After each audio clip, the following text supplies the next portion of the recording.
Sorry na. Naku, Aaron. Naku, Aaron! Merong tatlong dahilan. Wow. Sorry na. Naku, Aaron. Love you. Ay, naku, Aaron. Doon ka sa labas. Oh no! Ano magalit? Naku, Aaron. Sorry na. Ay, naku, Aaron. Sorry ka dyan. Sorry mo yung mukha mo. Sorry na nga. Sorry mo yung mukha mo kahit maligas ka dyan.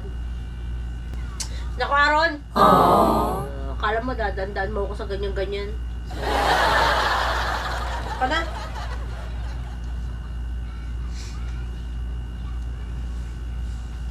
Mano ka dito?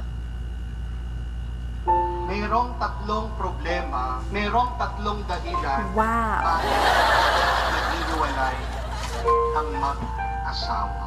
At kailangan natin tignan ang tatlong bagay na ito para mahilom, magamot, anuman ang problema na mag-asawa at para maiwasan ang kanilang paghihiwalay.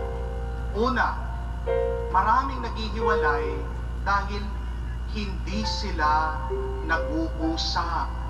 Lack of communication.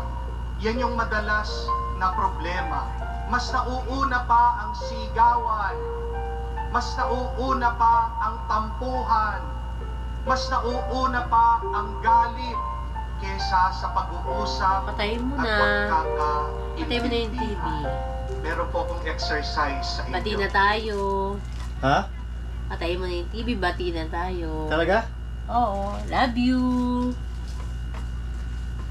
Love you. Akala mo madadali mo ako ng ganyan na dinamay mo pa talaga si Father? Dinamay mo pa talaga si Father? Gumamit ka pa ng homily? Ha? Akala mo madadali mo ako ng ganyan? Nakukuha mo ako ng ganyan? Ha? Oo, bati tayo. Ha? Mukha mo, bati! Akala mo madadali mo ako ng ganyan? Makukuha mo ako ng homily, ha? Tumigil ko.